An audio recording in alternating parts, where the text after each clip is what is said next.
Hi, and welcome to your online athlete workbook from myself and the Two Nova team. So, I just want to spend a little bit of time explaining how to get the most from your tracker.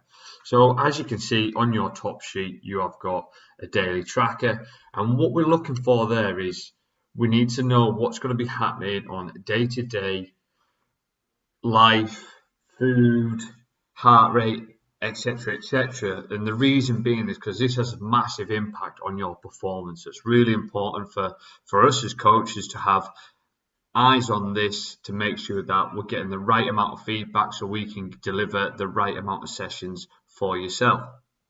So basically what you would do, you would just come down, you would input the date for whatever it may be. Okay, you go across. At the end of the day, if you've been using MyFitnessPal or a different type of app to track your nutrition, so the types of foods you've been eating, etc., etc., etc. So you might finish that day on 2,200 calories. Okay, you might have had it might have been a 50% protein split. Okay, and then a 30% carb split, for example, and then you might obviously make up the rest of that, and that's your 20%. So you might note down that, okay? You might note down the first thing in the morning, you might take your resting heart rate, or if you're tracking your HRV, or if you're using the Morpheus band, you might type in your recovery score. So if it's your resting heart rate, you might type in 41 beats per minute. If it's your HRV, you'll just write down, okay, HRV, and if it's your recovery score, you might type in 75%, whatever it may be, okay, on that day.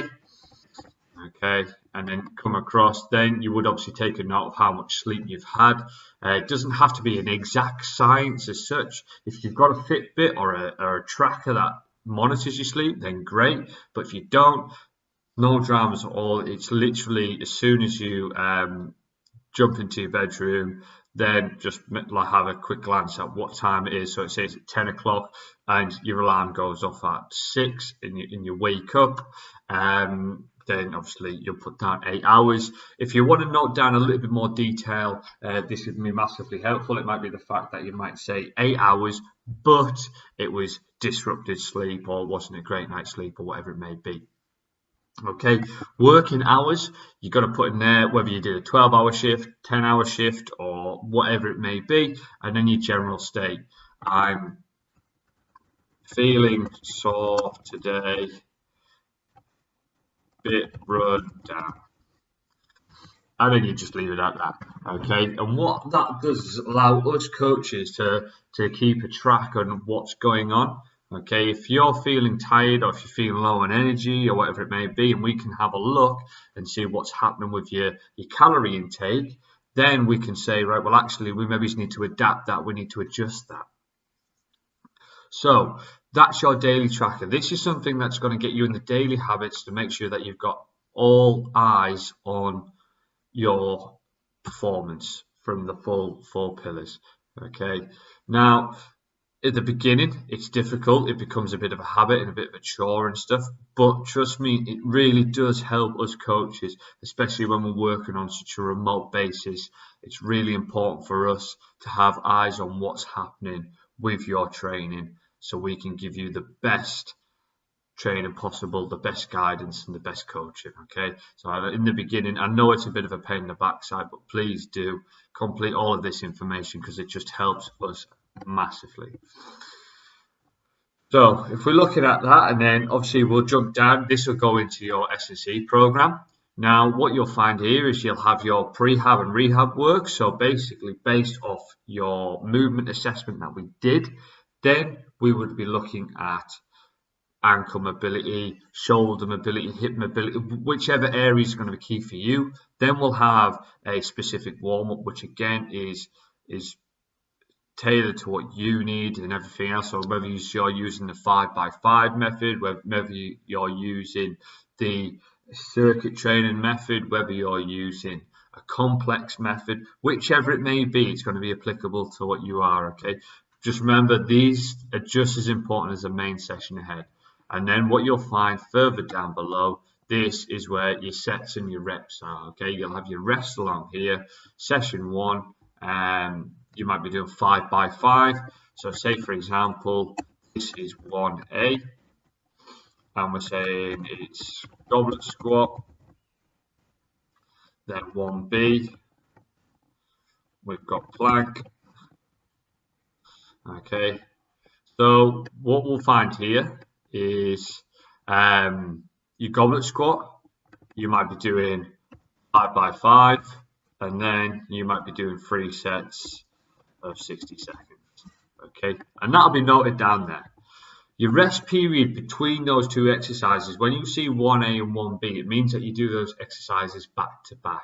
There's no rest in between those. It's literally from your goblet squat. Once you've finished, you'll jump straight into your plank.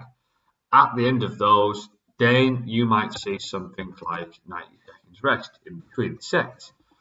Okay, and then at the end of the session or during the session, you might say felt great, felt strong. Okay,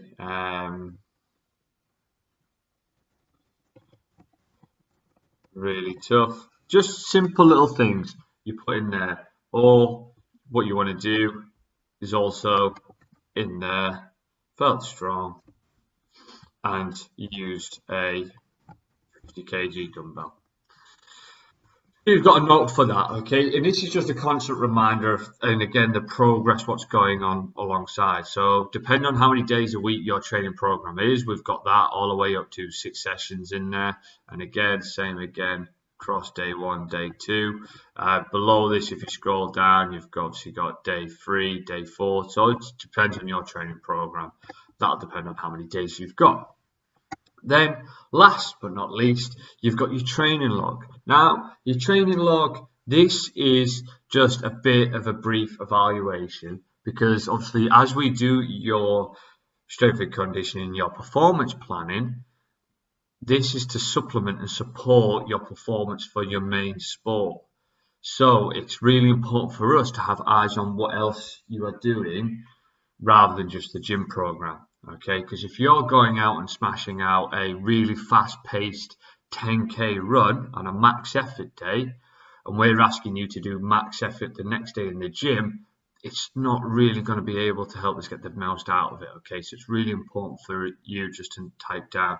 So basically, put it in there. Again, you might just type in the date, 10 seconds, whatever. Okay, I did a 10K run interval, and then you found that as an RPE, you found it a 9 out of 10.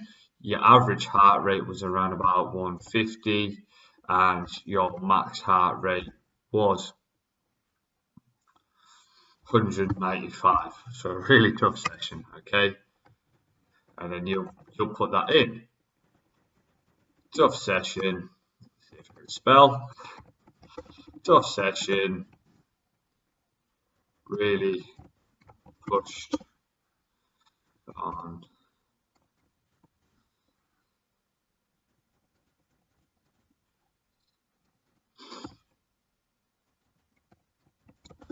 started to feel nice.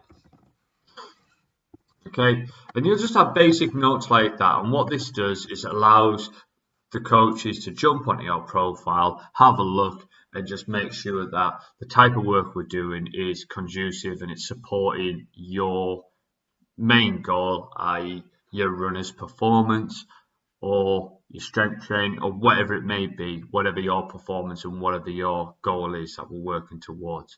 Okay, so yes, there's a few things there. The SSE program, that's going to be your go-to. Obviously, that's your gym program, that's your exercises.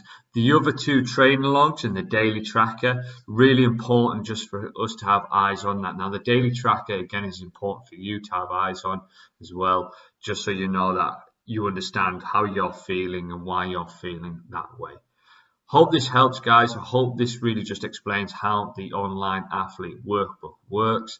I know it's a bit of more admin, okay, but it's important for us as coaches to be able to give you the best possible service going. So any sort of communication is just absolutely vital, okay?